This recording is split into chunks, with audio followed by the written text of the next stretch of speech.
Viewers, இன்னைக்கான வீடியோவில் என்ன நடக்குதுன்னு பார்க்குறதுக்கு முன்னாடி என்னோட சேனலை ஃபஸ்ட் டைம் பார்க்குறீங்கன்னா லைக் அண்ட் ஷேர் பண்ணுங்கள், மறக்காமல் கொஞ்சம் சப்போர்ட் பண்ணுங்கள். வாங்க வீடியோக்குள்ளே போகலாம். வீடியோ பார்த்தீங்கன்னா ரொம்பவே விறுவிறுப்பாக போயிட்டுருக்குன்னு சொல்லலாம். நம்ம கார்த்தியா அவரோட மாஸ்டர் மைண்டை வந்து யூஸ் பண்ணி என்ன பண்ணுறாங்கன்னா, நம்ம முத்துவேலோட வீக்னஸ் பாயிண்ட்டை புரிஞ்சுக்கிட்டு என்ன பண்ணுறாங்கன்னா, ஏன்னா வந்து நம்ம முத்துவேல் பார்த்தீங்கன்னா அந்த பொண்ணுங்க விஷயத்தில் கொஞ்சம் வீக்காக தான் இருப்பார். அதனால் நம்ம முத்துவேலோட விஷயத்தை யூஸ் பண்ணி அவர் என்ன பண்ணுறாருன்னா, நம்ம மயிலை வந்து லேடி கெட்டப் போட வச்சு அவங்க வந்து அந்த முத்துவேல் வீட்டுக்கு அனுப்புகிறாங்க. அப்போ அந்த லேடி கெட்டப்பை பார்த்து நம்ம முத்துவேல் வந்து மயங்குறாங்கன்னே சொல்லலாம். அவராலேயே கண்டுபிடிக்க முடியல, அந்த அளவுக்கு நம்ம மயில் வந்து அவரோட பர்ஃபார்மன்ஸை அந்த இடத்துல கொடுத்துட்ருக்காரு.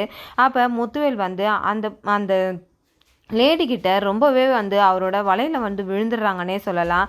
அப்போ வந்து முத்துவேல் கேட்குறாங்க, உனக்காக என்ன வேணும்னு சொல்லு, நான் எதுவாக இருந்தாலும் உன் காலடியில் நான் கொட்டுவேன் அப்படின்னு சொல்லிட்டு ரொம்பவே ரொமான்டிக்காக பேசிகிட்டு இருக்காங்க. அப்போ சொல்கிறாங்க அவங்க, இந்த மாதிரி வந்து எனக்கு போட்டுக்க எதுவுமே நகை எதுவுமே கிடையவே கிடையாது, அதனால எனக்காக நீங்கள் நகை வாங்கி தருவீங்களா? எனக்கு ரொம்ப நாள் ஆசை நகை போட்டுக்கணும் அப்படின்னு சொல்லிட்டு, நான் உங்கள் கூட இருக்கணும்னா எனக்காக நீங்கள் அந்த விஷயத்தை செஞ்சால் மட்டும்தான் நான் உங்கள் கூட இருப்பேன் அப்படின்னு சொல்லிட்டு நம்ம மயில் வந்து நம்ம முத்துவேல் கிட்ட ரொம்பவே ரொமான்டிக்காக பேசிகிட்டு இருக்காங்கன்னே சொல்லலாம். அதை கேட்டு நம்ம முத்துவேலு, அதுக்கு என்ன, உனக்காக நான் எதை வேணாலும் வந்து இந்த உலகத்தில் வாங்கி கொடுப்பேன், அது வந்து என்னால் முடியும் அப்படின்னு சொல்லிட்டு, இந்த பேர் உனக்காக அம்மனுக்கு வச்சுருந்த நகையை உனக்காக நான் கொடுக்குறேன் அப்படின்னு சொல்லிட்டு நம்ம முத்துவேல் வந்து அவரோட வலையில் விழுந்துடுறாங்கன்னே சொல்லலாம். இதெல்லாம் பார்த்தீங்கன்னா நம்ம மயில் வந்து ஷார்ப்பாக வீடியோ எடுத்துகிட்டு இருக்காங்க. இது தெரியாத முத்துவேல் வந்து அந்த நகையெல்லாம் எடுத்து நம்ம மயில் வந்து கிட்ட வந்து காட்டிகிட்டு இருக்காங்க. மயில் வந்து, அட பாவீங்களா, கோயில் நகையை வீட்டுக்குள்ளே எடுத்துகிட்டு வந்து வச்சுட்டு இவ்வளோ தைரியமாக இருக்கீங்களே அப்படின்னு சொல்லிட்டு நம்ம மயில் வந்து மனசுக்குள்ளே நினச்சிக்கிறாங்க. அப்போ வந்து ஒன்றுனா போட்டு நம்ம மயிலுக்கு அழகு பார்த்துட்டு இருக்காங்கன்னே சொல்லலாம். இதெல்லாம் பார்த்துட்டு மயில் வந்து என்ன பண்ணுறாங்கன்னா, ஒரு நகையை எடுத்துகிட்டு போயிட்டு நம்ம கார்த்திகிட்ட காட்டுறாங்க. பாருப்பா, இந்த நகையெல்லாம் அவங்க வீட்டில் தான்ப்பா இருக்குது, இவங்க வந்து இந்த வேலையெல்லாம் இவங்க தான்ப்பா செஞ்சுருக்காங்க, இதை வச்சு நம்ம எப்படியாவது அத்தையை காப்பாற்றிடலாம் அப்படின்னு சொல்லிட்டு மயில் வந்து நம்ம கார்த்திகிட்ட சொல்லிட்டு இருக்காங்க. இதுக்காக தாங்க உங்களை அந்த வீட்டுக்கு நான் அனுப்பிச்சேன், அவன் தானா அந்த வலையில் வந்து விழுவான்னு எனக்கு தெரியும், ஆனால் இவ்வளோ சீக்கிரம் அவன் வந்து விழுவான்றதை நான் நினச்சி கூட பார்க்கல அப்படி சொல்லிட்டு, ஆனால் இவ்வளோ சீக்கிரம் அந்த முத்துவேல் வந்து உங்களோட வலையில் விழுவான்னு நான் நினச்சி கூட பார்க்கல அப்படின்னு சொல்லிட்டு கார்த்தி ரொம்பவே ஃபன்னாக அந்த இடத்துல பேசிகிட்டு இருக்காங்க. எது எப்படியோ உண்மையை நம்ம தெரிஞ்சுக்கிட்டோம், அத்தையை எப்படியாவது இதை வச்சு நம்ம காப்பாற்றிடலாம் அப்படின்னு சொல்லிட்டு சொல்கிறாங்க. அப்போ பார்த்தீங்கன்னா நம்ம ஊர் மக்கள்லாம் பொது கூடி இருக்கிற நேரத்தில் பார்த்தீங்கன்னா, நான் ஆதாரத்தை வந்து நான் எடுத்துகிட்டு வந்துட்டேன் அப்படின்னு சொல்லிட்டு நம்ம கார்த்தி சொல்கிறாங்க. என்னப்பா சொல்கிற அப்படின்றாங்க. இந்த நகையை திருடினது யாருன்றதை நான் கண்டுபிடிச்சிட்டேன் அப்படின்னு சொல்கிறாங்க. அப்போ தான் நம்ம கார்த்தி அவர்கிட்ட இருக்கிற அந்த வீடியோ ஆதாரத்தை அங்கே காட்டுறாங்க. இந்த மாதிரி நான் இவங்க வீட்டுக்கு அனுப்பிச்சேன், இவங்க தான் இந்த கோயில் நகை எல்லாத்தையும் வந்து இந்த வீட்டுக்குள்ளே வச்சுருக்காங்க, அவர் வாயாலே வாக்குமூலம் கொடுத்துருக்கிறத நீங்கள் பார்க்குறீங்களா அப்படின்னு சொல்லிட்டு ஊர் மக்கள் முன்னாடி காட்டுறாங்க. இதை ஊர் மக்கள் வந்து எல்லார் முன்னாடியும் போட்டு காட்டும் போது நம்ம காளியம்மா, என்னையா நீ பண்ணி வச்சுருக்க, உன் வாயால் தவளை தன் வாயால் கெடுன்ற மாதிரி ஒரு பொம்பளை விஷயத்தில் விழுந்துட்டியே, அசிங்கமாக இல்லையா உனக்கு, இன்னைக்கு நம்ம எல்லார் முன்னாடியும் அவமானப்பட்டிருக்கிறதுக்கு நீ தான் காரணம் அப்படின்னு சொல்லிட்டு நம்ம முத்துவேலை வந்து நம்ம காளியம்மா திட்டிகிட்டு இருக்காங்க. இல்லை காளியம்மா, அவங்க இந்த மாதிரி பண்ணுவாங்கன்னு நினச்சி கூட பார்க்கல, அசிங்கமாக இல்லையா உனக்கு, ஒரு பொம்பளைக்காக இந்த மாதிரி விழுறியா, இதனால தான்டா அவனால தான் இந்த குடும்பமே அவமானப்பட்டு நிற்குது எப்போவுமே அப்படின்னு சொல்லிட்டு காளியம்மா கண்ணாமண்ணான்னு திட்டுறாங்க நம்ம முத்துவேலை. இந்த பக்கம் பார்த்தீங்கன்னா இதெல்லாம் பார்த்துட்டு இருந்த சாமுண்டீஸ்வரி நம்ம கார்த்தியை பற்றி ரொம்பவே உயர்வாக நினைக்க ஆரம்பிச்சிட்டாங்க.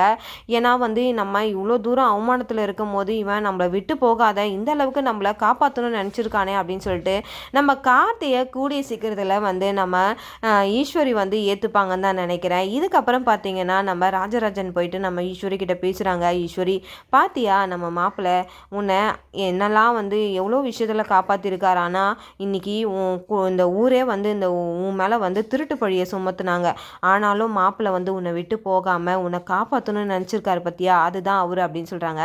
இந்த பக்கம் சந்திரகலாவுக்கு ஒன்றுமே புரியலை, என்ன மாமா இப்படி சொதப்பி வச்சுருக்காரு, எல்லா வாட்டியும் இவனே ஜெயிக்கிறானே, நம்ம போட்ட பிளானை எல்லாத்தையும் இவரே கெடுத்துட்டாரு அப்படின்னு சொல்லிட்டு மனசுக்குள்ளே நினச்சிட்டு இருக்காங்க. ஆனால் இப்போ மட்டும் நம்ம அக்கா கிட்ட போய் நம்ம பர்ஃபார்மன்ஸ் பண்ணலைன்னா அக்காவுக்கும் நம்ம மேலே டவுட் வந்துடும், இல்லை இவன் வந்து நம்ம விஷயத்தை பற்றி சொல்லிடுவான் அப்படின்னு சொல்லிட்டு, பாருக்கா உனக்காக இந்த டிரைவர் பையன் எவ்வளோ பெரிய வேலையை செஞ்சுருக்கான் பாத்தியா, பாருக்கா நம்ம தான்க்கா இவனை தப்பாக நினச்சிட்டோம் அப்படின்னு சொல்லிட்டு ஒரு பக்கம் சந்திரகலா இப்படி பேசுகிறாங்க. இதை கேட்டுட்டு நம்ம சாமுண்டீஸ்வரியும் கொஞ்சம் கொஞ்சமாக மனசு மாறிட்டே இருக்காங்கன்னே சொல்லலாம். ஊர் மக்களும் சொல்கிறாங்க, பாத்தியா மருமகனை நீங்கள் எவ்வளோ எவ்வளோதான் அடித்து நீங்கள் வெளியில் துரத்துனாலும் அவர் பாருங்கள் அதை விட்டுட்டு எதுக்கு கண்டுக்காமல் போகணுன்னு சொல்லிட்டு எவ்வளோ பேர் போகிறாங்க. ஆனால் அவங்களுக்கு மத்தியில் இப்படி ஒரு பையன் வந்து உங்களுக்காக வந்து இவ்வளோ தூரம் வந்து இறங்கி வேலை செஞ்சுருக்கான் பார்த்தீங்களா. பாருங்கள் நீங்கள் அவர் எவ்வளோ தூரம் நீங்கள் கொண்டாடணும் அப்படின்னு சொல்லிட்டு ஊர் மக்கள் எல்லாருமே கார்த்தியை உயர்வாக பேசிகிட்டு இருக்காங்க. அப்புறம் வந்து இந்த காளியம்மா குடும்பம் வந்து இப்படி பண்ணதை நினச்சி எல்லாருமே ரொம்பவே ஷாக்காக இருக்காங்கன்னே சொல்லலாம். எல்லாருமே காளியம்மாவை திட்ட ஆரம்பிச்சிட்டாங்க. நீங்கள் தான் இந்த வேலையை பண்ணியிருப்பீங்கன்னு எங்களுக்கு தெரியும், ஆனாலும் அது வந்து உண்மையாக இருக்குதா அப்படின்னு சொல்லிட்டு நாங்கள் நிரூபிக்கிறதுக்காக தான் வந்து நாங்கள் இவ்வளோ தூரம் அமைதியாக இருந்தோம். இந்த அளவுக்கு நீங்கள் இறங்கி கோயில் நகையெல்லாம் திருடுறீங்களே, உங்களுக்கே அசிங்கமாக இல்லையா?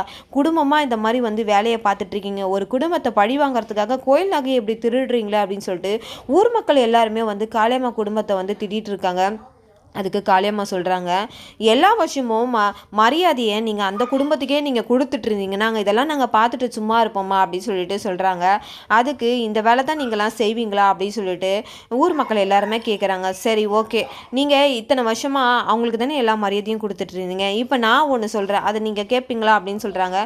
இவ்வளோ தூரம் பண்ணிவிட்டு உங்கள் பேச்சை நாங்கள் எல்லாருமே கேட்போமா அப்படின்றாங்க. அதுக்கு சாமுண்டீஸ்வரி சொல்கிறாங்க, அவங்க என்ன தான் சொல்கிறாங்கன்னு நம்ம பார்ப்போம், அவங்களுக்கு ஒரு வாய்ப்பை தான் நம்ம கொடுத்து பார்ப்போம் அப்படின்னு சொல்கிறாங்க. உடனே வந்து சொல்கிறாங்க, நான் வந்து இந்த போட்டியில் நான் ஒரு போட்டியை வைக்கிறேன், அதில் நான் இந்த உங்கள் பக்கம் ஒரு ஆள் எங்கள் பக்கம் ஒரு ஆள் நான் இது பண்ணுறேன், அதில் அந்த சிலம்பம் போட்டியில் யார் உங்கள் பக்கத்து ஆளை ஜெயிச்சிட்டாங்கன்னா நீங்கள் வந்து எப்பவும் போல் இந்த ஊர் மரியாதையை நீங்கள் வாங்கிக்கலாம், அதே என் பக்கத்தில் இருக்க ஆள் வந்து ஜெயிச்சிட்டாங்கன்னா அந்த ஊர் மரியாதை எங்களுக்கு தான் கிடைக்கணும், அது ஓகேவா அப்படின்னு சொல்கிறாங்க.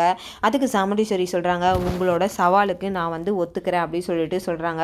உடனே ஊர் மக்கள் எல்லாருமே வந்து சாமுண்டீஸ்வரி சொன்னதுனால சரிம்மா நீங்கள் என்ன சொல்கிறீங்களோ அதன்படியே ஆகட்டும் அப்படின்னு சொல்லிட்டு ஊர் மக்களும் வந்து சாமுண்டீஸ்வரியோட அம்மாவுக்கு கட்டுப்படுத்தி நடந்துக்கிறாங்கன்னே சொல்லலாம். அதுக்கப்புறம் சிலம்ப போட்டி ஆரம்பிக்குது. அதில் பார்த்தீங்கன்னா நம்ம காளியம்மா ரொம்ப வந்து எல்லாத்துலேயும் வந்து தங்கப்பதக்கத்தை வாங்கின ஒரு ஆளை வந்து தேர்ந்தெடுக்கிறாங்க.